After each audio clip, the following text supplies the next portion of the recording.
ಆತ್ಮೀಯ ಕನ್ನಡದ ಬಂಧುಗಳಿಗೆ ನಮಸ್ಕಾರ. ನಾನು ಹಿಂದೆ ರಾಜ್ಯಸಭೆಯಲ್ಲಿ ನಮ್ಮ ಕನ್ನಡ ಚಿತ್ರರಂಗಕ್ಕೆ ಆಗ್ತಾ ಇದ್ದಂಥ ಅನ್ಯಾಯಗಳ ಬಗ್ಗೆ ಅಲ್ಲಿ ಪ್ರಶ್ನೆಯನ್ನು ಮಾಡಿದ್ದೆ. ನನ್ನ ಒಂದು ಕಾಳಜಿ ನನ್ನ ಒಬ್ಬನ ಬಗ್ಗೆ ಅಲ್ಲ, ನನ್ನ ಕಾಳಜಿ ಉದ್ಯಮದ ಬಗ್ಗೆ. ಇವತ್ತು ಕನ್ನಡ ಚಲನಚಿತ್ರರಂಗದಲ್ಲಿ ಒಂದು ಸಿನಿಮಾ ಇವತ್ತು ರಿಲೀಸ್ ಆಯಿತು ಅಂದರೆ ಇಮಿಡಿಯೇಟ್ ಒಂದು ಶೋ ಮುಗಿತಾ ಇದ್ದಂಗೆ ಆ ಚಿತ್ರ ಇವತ್ತು ಆನ್ಲೈನಲ್ಲಿ ಬಿಡುಗಡೆ ಮಾಡ್ತಿದ್ದಾರೆ. ಹೇಗಾಗ್ತಿದೆ ಗೊತ್ತಿಲ್ಲ, ಎಲ್ಲರೂ ಡೌನ್ಲೋಡ್ ಮಾಡ್ತಿದ್ದಾರೆ, ನೋಡ್ತಾ ಇದ್ದಾರೆ. ಎರಡು ವಿಷಯನ ನಿಮಗೆ ಹೇಳ್ತೀನಿ. ಕಷ್ಟಪಟ್ಟು ಒಂದು ಒಳ್ಳೆ ಚಿತ್ರ ಮಾಡಬೇಕು, ಮತ್ತು ಇದು ಉದ್ಯಮ. ನಾವು ಇದು ಚಿತ್ರ ಮಾಡಿ ನಮಗೆ ನಿರ್ಮಾಪಕರಿಗೇನು ಬೆನಿಫಿಟ್ಸ್ ಇಲ್ಲ, ಬರೀ ನಾವು ಸಂತೋಷಕ್ಕೆ ಮಾಡ್ತೀವಿ ಅನ್ನೋ ಮಾತನ್ನು ನಾನು ಬಳಕೆ ಮಾಡೋದಿಲ್ಲ. ಇಟ್ಸ್ ಎ ವ್ಯಾಪಾರ. ಎಲ್ಲ ಭಾಷೆಗಳಲ್ಲಿ ವ್ಯಾಪಾರ ಇದೆ. ಇದು 80 ವರ್ಷದ ಸಿನಿಮಾ ರಂಗ, ಇಡೀ ಭಾರತೀಯ ಚಿತ್ರರಂಗ. ಒಳ್ಳೆ ಚಿತ್ರ ಮಾಡಿದ್ರೆ ಜನಕ್ಕೆ ಇಷ್ಟ ಆದರೆ ನೋಡ್ತಾರೆ, ಇಲ್ಲ ಅಂದರೆ ರಿಜೆಕ್ಟ್ ಮಾಡ್ತಾರೆ. ಇದು ಅವತ್ತಿಂದನೂ ನಾವು ನೋಡ್ಕೊಂಬಂದಿದ್ದೀವಿ. ಆದರೆ ಈಗ ನಿಮಗೆ ಪಿಕ್ಚರ್ ರಿಲೀಸ್ ಆಗಿದ ತಕ್ಷಣವೇ ಮಾರ್ನಿಂಗ್ ಶೋ ಆದಮೇಲೆ ನಿಮಗೆ ಬಿಟ್ವೀನ್ 2 ಗಂಟೆಯಿಂದ 4 ಗಂಟೆ ಒಳಗಡೆ ಇಡೀ ರಾಜ್ಯದಲ್ಲಿ ನಿಮಗೆ ಎಲ್ಲ ಮೊಬೈಲಲ್ಲೂ ಫಿಲಮ್ ಬರ್ತದೆ ಅಂದರೆ ಥಿಯೇಟ್ರಿಗೆ ಯಾರೂ ಬರೋದಿಲ್ಲ. ಯಾಕಂದರೆ ನಮ್ಮ ಕೈನಲ್ಲೇ ಮೊಬೈಲಲ್ಲೇ ನಾವು ನೋಡ್ಕೋತೀವಿ ಅನ್ನೋ ಸಿಸ್ಟಮ್ ಇದೆ. ನೋಡೋರ್ಗೆ ಅನ್ನಿಸ್ಬೋದು ಮೊಬೈಲಲ್ಲಿ ಬರ್ತಾ ಇದೆ, ನಾನು ನೋಡ್ತಾ ಇದ್ದೀನಿ. ಆದರೆ ಇದು ಎಂಥ ದೊಡ್ಡ ಕ್ರೈಮ್ ಅಂದರೆ, ಈಗ ಸಾಮಾನ್ಯವಾಗಿ ಒಂದು ಸಣ್ಣ ಕಳ್ತನ ಯಾರಾದರೂ ಮಾಡಿದ್ರು ಅಂದರೆ ಅವನಿಗೆ IPC ಸೆಕ್ಷನ್ನು, ಯಾವುದೋ ಒಂದು ಕಾನೂನು, ಅವನಿಗೊಂದು ಜೈಲು ಅಂತ ಇರುತ್ತೆ. ಒಂದು ಆಕ್ಸಿಡೆಂಟ್ ಆದರೆ ಒಂದು ಕೇಸ್ ಇರುತ್ತೆ, ಒಂದು ಬ್ಯಾಂಕ್ ದರೋಡೆಗೆ ಒಂದು ಕೇಸ್ ಇರುತ್ತೆ, ಕೊಲೆಗೆ ಒಂದು ಕೇಸ್ ಇರುತ್ತೆ. ಆದರೆ ಇವತ್ತು ಆನ್ಲೈನಲ್ಲಿ ಒಬ್ಬ ನಿರ್ಮಾಪಕ ಹಾರ್ವೆಸ್ಟ್ ಮಾಡಿದಂಥ ಪಿಕ್ಚರು, ಅಥವಾ ಒಬ್ಬನಿಗೆ ಗೊತ್ತು ಎಲ್ಲೆಲ್ಲಿಂದ ದುಡ್ಡು ತಂದಿರ್ತಾನೆ, ಹ್ಯಾಗೆ ತಂದಿರ್ತಾನೆ, ಅವನು ಹ್ಯಾಗೆ ಸಿನಿಮಾ ಮಾಡ್ತಾನೆ, ಎಷ್ಟು ಕಷ್ಟಪಟ್ಟಿರ್ತಾನೆ, ಎಷ್ಟು ಬಡ್ಡಿ ಕಟ್ಟಿರ್ತಾನೆ. ಒಂದು ಹೆಮ್ಮೆನೂ ಇರುತ್ತೆ, ನಾನೊಂದು ಕನ್ನಡ ಸಿನಿಮಾ ಮಾಡಿದೆ ಅನ್ನೋ ಒಂದು ಹೆಮ್ಮೆ ಇರುತ್ತೆ. ಜೊತೆಗೆ ಅದರಿಂದ ನಾನು ಹಾಕಿ ದುಡ್ಡಲ್ಲಿ ನನಗೇನೋ ಬರುತ್ತೆ ಅನ್ನೋ ಒಂದು ನಂಬಿಕೆಯೂ ಕೂಡ ಇರುತ್ತೆ. ಇವತ್ತು ಈ ಸಿನಿಮಾವನ್ನು ಕಳ್ತನ ಮಾಡೋದಿದೆಯಲ್ಲ, ಅದು ನನ್ನ ಪ್ರಕಾರ ಒಂದು ಕೊಲೆಗೆ ಸಮಾನ. ಒಬ್ಬ ನಿರ್ಮಾಪಕನ ಕೊಲೆ ಮಾಡಿದ್ರೆ ಹೇಗಿರುತ್ತೆ, ಮಾಮೂಲು ಕೊಲೆ ಮಾಡಿದವನಿಗೆ ಏನಿರುತ್ತೆ ಅಷ್ಟೇ ಒಂದು ಮಹಾನ್ ತಪ್ಪಾಗುತ್ತೆ. ಎರಡನೇದು, ಒಂದು ಯಾವುದೋ ಒಂದು ಬ್ಯಾಂಕ್ ರಾಬರಿ ಮಾಡಿದ್ರು ಅಂದರೆ ಯಾವ ಥರ ಇರುತ್ತೆ, ಅದೇ ಥರ ಇದು ಒಂದು ರಾಬರಿನೇ. ಮಿನಿಮಮ್ ಒಂದು ಸಿನಿಮಾ ಮಾಡೋದಕ್ಕೆ ಇವತ್ತು not less than 5 to 10 crores average picture. ದೊಡ್ಡ ಪಿಕ್ಚರ್ ಅಂದರೆ 50 ಕೋಟಿ, 100 ಕೋಟಿ, 200 ಕೋಟಿ. ಇಷ್ಟು ದೊಡ್ಡ ಖಜಾನೆನ ಒಂದು ಮೊಬೈಲಲ್ಲಿ ಕದಿಯೋದು ಅಂದರೆ, ಸೊ ಇದೊಂದು ಭಾಳ ದೊಡ್ಡ ನೋವು ನಮಗಾಗಿತ್ತು. ಹಾಗಾಗಿ ಈ ವಿಷಯನ ನಮಗೆ ಯಾಕೆ ಅಂತ ಸುಮ್ಮನೆ ಇದ್ದರೆ ಭಾಳ ಕಷ್ಟವಾಗ್ತದೆ ಅನ್ನೋ ಒಂದೇ ಒಂದು ನಿಟ್ಟಿನಲ್ಲಿ ನಮ್ಮ ನಿರ್ಮಾಪಕರು, ನನ್ನ ಭಾಳ ಆತ್ಮೀಯರು, ಕೋಣ ಅಂತ ಒಂದು ಪಿಕ್ಚರ್ ಮಾಡಿದ್ರು. ಪಾಪ ಅವ್ರ ಪಿಕ್ಚರು ನೀವು ಎಲ್ಲೇ ತೆಗೀರಿ, ಯಾವ ಮೂಲೆಯಲ್ಲಿ ತೆಗೀರಿ, ಇವತ್ತು ಆ ಪಿಕ್ಚರ್ ಸಿಗ್ತಾ ಇದೆ. ಯಾವ ಥರ ಅಂದರೆ ಹೇಳೋಕ್ಕೆ ಅಸಾಧ್ಯ. ಈ ಕೋಣ ಥರ ಪ್ರೊಡ್ಯೂಸರ್ಸು ಸುಮಾರು ಒಂದು ವರ್ಷಕ್ಕೆ ಒಂದು 200 ಪಿಕ್ಚರ್ ಮಾಡಿದ್ರೆ 200 ಜನರ ಪಿಕ್ಚರನ್ನು ಕೂಡ ಇವತ್ತು ನಿಮಗೆ ಆನ್ಲೈನಲ್ಲಿ ಸಿಗ್ತಾ ಇದೆ. ನೋಡೋರಿಗೆ ಸಂತೋಷ, ಫ್ರೀಯಾಗಿ ಸಿಗ್ತಾ ಇದೆ. ಬಟ್ ಕಳ್ಕೊಂಡವನಿಗೆ ಆ ನೋವು ಗೊತ್ತಾಗ್ತದೆ. ತುಂಬ ದೊಡ್ಡ ತಪ್ಪಿದು. ನಾನು ಹೇಳ್ದಲ್ಲ, ಕೊಲೆ ಮಾಡೋದಷ್ಟೇ ತಪ್ಪು, ಕಳ್ತನ ಮಾಡೋದಷ್ಟೇ ತಪ್ಪು. ಇವಾಗ ಇದಕ್ಕೆ ಪರಿಹಾರ ಹೆಂಗೆ ಅಂದರೆ, ನಾನು personally I thank my dearest friend. ಇವ್ರಿಗೆ ಸ್ವಲ್ಪ ಇಂಟರ್ನೆಟ್ನಲ್ಲಿ ತುಂಬ ನಾಲೆಜ್ ಇದೆ, ಹೆಂಗೆ ಆಪ್ರೇಟ್ ಮಾಡೋದು ಅಂತ ಗೊತ್ತಿದೆ. ಸೊ ಇವರು ಭಾಳ ತೀಕ್ಷ್ಣವಾಗಿ ತುಂಬ ಕಷ್ಟಪಟ್ಟು ಟ್ರೇಸ್ ಮಾಡೋಕ್ಕೆ ಸ್ಟಾರ್ಟ್ ಮಾಡಿದ್ರು. ಒಂದು ಪೊಲೀಸರು ಮಾಡುವಂಥ ಕಾರ್ಯವನ್ನು ಇವರು ಪ್ರಯತ್ನ ಪಟ್ಟರು. ಮಾಡಿದಾಗ ಇವ್ರಿಗೆ ತುಂಬ ಲೊಕೇಶನ್ಗಳು ಟ್ರೇಸ್ ಆಯಿತು. ಆ ಟ್ರೇಸ್ ಆದಮೇಲೆ ದ ಒನ್ಲಿ ದಾರಿ ಏನು, we have to give complaint, ಅಲ್ಲಿಂದ ಸ್ಟಾರ್ಟ್ ಆಗಬೇಕು ಕತೆ. ಸೊ ಹಾಗಾಗಿ ನಾವು ನಂದಿನಿ ಲೇಔಟ್ ಪೊಲೀಸ್ ಸ್ಟೇಷನ್ಗೆ ಕಂಪ್ಲೇಂಟ್ ಕೊಟ್ವಿ. ಎಂಥ ಬ್ಯೂಟಿಫುಲ್ ಆಫೀಸರ್ ನಮ್ಮ ಗಣಪತಿ ಸಾಹೇಬರು, ಆಮೇಲೆ ನ್ಯಾಮಗೌಡರು, ನಮ್ಮ DCP, ಫಂಟಾಸ್ಟಿಕ್ ಆಫೀಸರ್ಸ್. ಅವರು ನಮ್ಮ ಒಂದು ಬೇಡಿಕೆ ಮತ್ತು ಕರೆ ಇದೆಯಲ್ಲ, ಅದಕ್ಕೆ ಯಾವ ಥರ ಅಂದರೆ ಯಾರು ನಮ್ಮ ಒಡ ಹುಟ್ಟಿದ ಅಣ್ಣ ತಮ್ಮದಿರ ಥರ ಸ್ಪಂದಿಸಿ ದೇ ವರ್ಕ್ ಹಾರ್ಡ್. ಮತ್ತು ಇವರು ತುಂಬ ಕಷ್ಟಪಟ್ಟರು. ಇವರ ಪ್ರತಿಫಲ ಇವತ್ತು ಒಬ್ಬ ಮನುಷ್ಯ ಸಿಕ್ಕಿದ್ದಾನೆ. ಇವತ್ತು ಅವನು ಸುಮಾರು ಎಷ್ಟು ಪಿಕ್ಚರ್ ಸರ್, 100 ಪಿಕ್ಚರ್ನ ಅವನು ಇವತ್ತು ಆನ್ಲೈನಲ್ಲಿ ಅವನು ಮಾಡಿರೋದು. ಸೊ ಈ ರೂಟನ್ನ ನಾವು ಕಂಡುಹಿಡ್ಕೊಂಡಿದ್ದು ಹೇಗೆ, ಅವ್ರು ಎಲ್ಲೆಲ್ಲಿಂದ ತೆಗಿತಾರೆ ಏನು ಅಂತ ಇವರು ಹೇಳ್ತಾರೆ. ಆಮೇಲೆ ನಾನು ಮಾತಾಡ್ತೇನೆ. ಹೇಳಿ ಹಂಗೆ ಹೇಳಿ. ಬೇಸಿಕಲಿ ಇವರು ಬಂದು ಜೋರ ಮಾತಾಡಿ.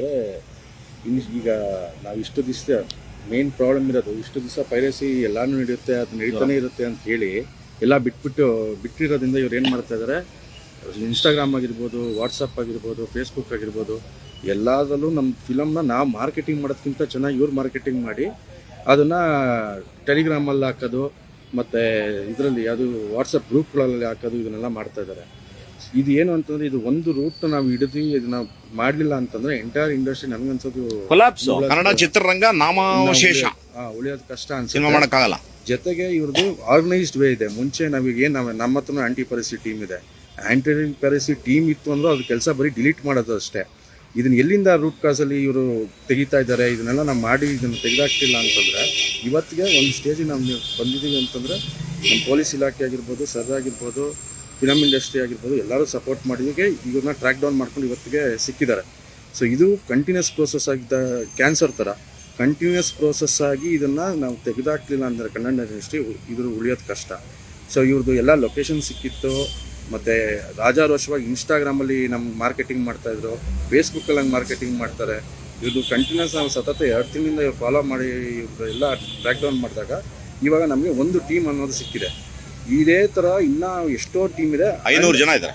500 ಜನ ಟೀಮ್ ಏನಾಗುತ್ತೆ, ಇವ್ರನ್ನ ಯಾರನ್ನೂ ನಾವೊಂದಂತೂ ಡಿಸೈಡ್ ಮಾಡಿದ್ದೀವಿ, ಸರ್ದು ಸಪೋರ್ಟಿಂದ ಮತ್ತು ನಮ್ಮ ಪೊಲೀಸ್ ಇಲಾಖೆ ಸಪೋರ್ಟಿಂದ.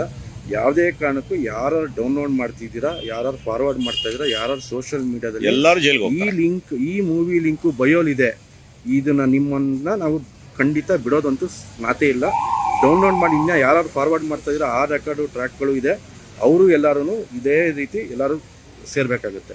ಕಠಿಣವಾಗಿ 3 ವರ್ಷ ಏನು ಶಿಕ್ಷೆ ಆಗುತ್ತೆ ಅದನ್ನು ಕೊಡಿಸೋವರೆಗೂ ಅಂತೂ ಬಿಡಲ್ಲ ನಾವ್ಯಾರು. ಅಂದರೆ ಈಗ ಒಂದು ಹೊಸ ಅಮೆಂಡ್ಮೆಂಟ್ ಆಗಿದೆ. ಇದು ಮಾಹಿತಿಗೋಸ್ಕರ ನಾನು ಹೇಳ್ತೀನಿ. ಯಾವ ನಿರ್ಮಾಪಕರು ತಮ್ಮ ಸಿನಿಮಾನ ಆನ್ಲೈನಲ್ಲಿ ಕಳ್ತನಕ್ಕೆ ಒಳಗಾಗಿ ಅವ್ರ ಲೈಫ್ ಹಾಳಾಗೋಗಿದೆ, ಅವರು ಕಂಪ್ಲೇಂಟ್ ಮಾಡಿದಾಗ ನಮ್ಮ ಕರ್ನಾಟಕಕ್ಕೆ ಒಬ್ಬರು ನೋಡಲ್ ಆಫೀಸರ್ನ ಕೊಟ್ಟಿರ್ತಾರೆ. ನಾವು ಇನ್ ಡೀಟೇಲ್ ನೋಡಲ್ ಆಫೀಸರ್ಸ್ಗೆ ಕಂಪ್ಲೇಂಟ್ ಮಾಡಿ ಆ್ಯಸ್ ಪರ್ ನಾರ್ಮ್ಸ್ ನಾವು ಹೋದಾಗ ಯಾರ್ಯಾರು ಕಳ್ತನ ಮಾಡ್ತಿದ್ದಾರೆ ಕಡ್ಡಾಯ 3 ವರ್ಷ ಜೈಲು, ತಪ್ಪಿಸ್ಕೊಳಕ್ಕಾಗೋದಿಲ್ಲ. ಅದನ್ನು ಹೆಮ್ಮೆಯಿಂದ ಹೇಳ್ತೀನಿ. ಈ ಸರ್ಕಾರದಲ್ಲಿ, ರಾಷ್ಟ್ರ ಸರ್ಕಾರದಲ್ಲಿ ತಪ್ಪಿಸ್ಕೊಳಕ್ಕಾಗೋದಿಲ್ಲ. 3 ವರ್ಷ ಜೈಲಾಗುತ್ತೆ, ಖಂಡಿತ ಜೈಲಾಗುತ್ತೆ. ಫಾರ್ವರ್ಡ್ ಮಾಡೋರು ಮತ್ತು ಅದನ್ನು ಡೌನ್ಲೋಡ್ ಮಾಡೋರಿಗೆ ನಾನು ಭಾಳ ವಿನಯಪೂರ್ವಕವಾಗಿ ನಿಮ್ಮ ಒಬ್ಬ ಹಿರಿಯ ಅಣ್ಣನಾಗಿ ನಾನು ಪ್ರಾರ್ಥನೆ ಮಾಡ್ತೀನಿ, ದಯಮಾಡಿ ಮಾಡಬೇಡಿ. ಇದನ್ನು ತುಂಬ ದೊಡ್ಡ ದ್ರೋಹ. ನೀವೇನಾದ್ರು ಕಷ್ಟಪಟ್ಟು ಯಾವ್ದಾದ್ರು ಒಂದು ವ್ಯವಹಾರ ಮಾಡಿರ್ತೀರಿ, ಏನೋ ಒಂದು ದುಡ್ಡು ಇಟ್ಕೊಂಡಿರ್ತೀರಿ, ಯಾರಾದರೂ ನಿಮಗೆ ಫ್ರಾಡ್ ಮಾಡಿ ಆನ್ಲೈನಲ್ಲಿ ಕಳ್ತನ ಮಾಡಿಬಿಟ್ಟಾಗ ನಿಮಗೆ ದುಃಖ ಆಗುತ್ತೆ ಅಂದರೆ 100% ನಮಗೂ ಆಗುತ್ತೆ. ಇದು ಹೇಗೆ ಅಂದರೆ ಹೇಳೋಕ್ಕೆ ಅಸಾಧ್ಯವಾದಂಥ ನೋವಾಗ್ತದೆ. ಸ್ನೇಹಿತರೆ, ಈಗ ಅವನು ಯಾರು ಸಿಕ್ಕಿದ್ದಾನೆ ಕಾನೂನು ಪ್ರಕಾರ ನಾವು ಅವನ್ನ ಈಗ ತೋರಿಸೋಂಗಿಲ್ಲ ಲೈವಲ್ಲಿ. ಅವನು ಆಲ್ರೆಡಿ ಈ ಸ್ಟೇಷನಲ್ಲಿ ಇದ್ದಾನೆ, ಅವನಿಗೆ ಇಂಟ್ರಾಗೇಟ್ ಮಾಡಿದ್ದಾರೆ. ನೀವು ನಂಬಲ್ಲ, ಅವನ ಅಕೌಂಟಲ್ಲಿ ಎಷ್ಟಿತ್ತು ಸರ್ ಡಾಲರ್ಸಲ್ಲಿ ದುಡ್ಡು? $1,900. $1,900 ಅಂದರೆ ಆಲ್ಮೋಸ್ಟ್ 1,70,000 ಇದೆ.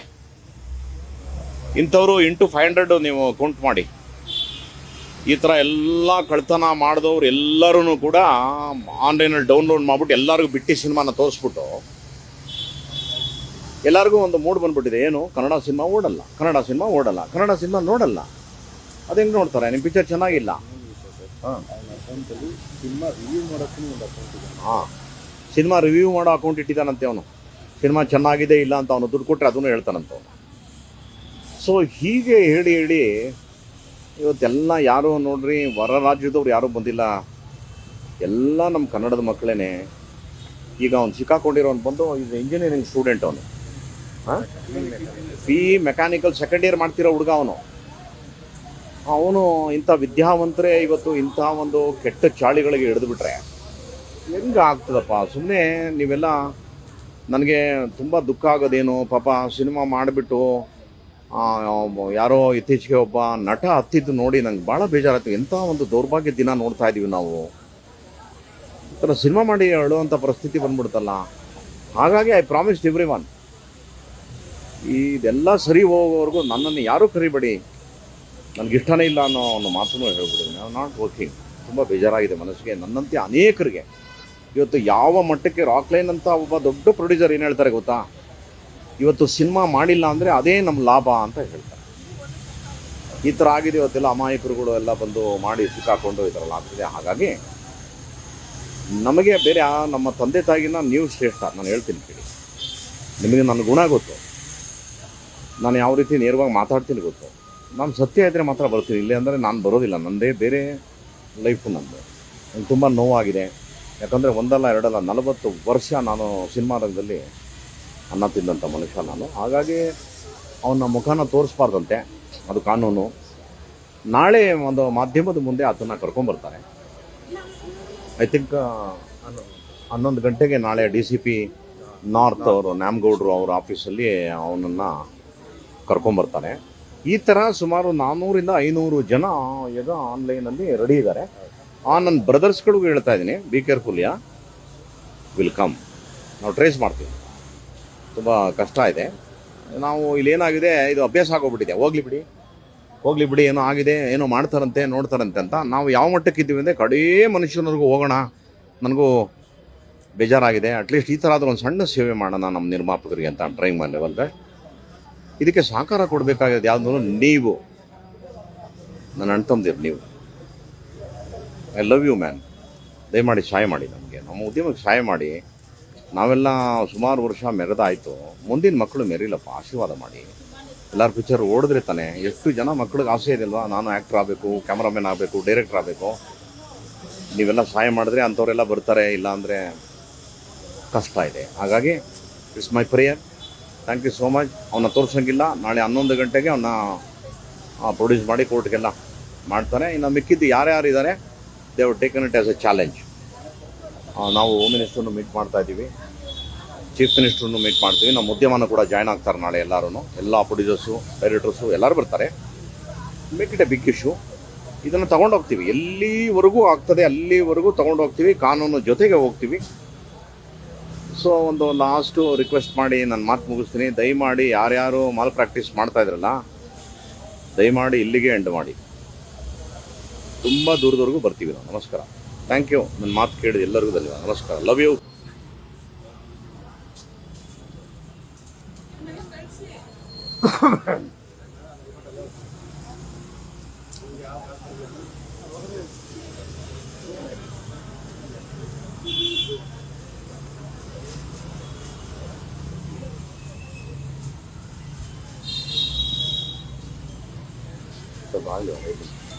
ಬಾ, ಹಿಂಗೆ ಇಟ್ಕೊಳ್ಳಂಗೆ.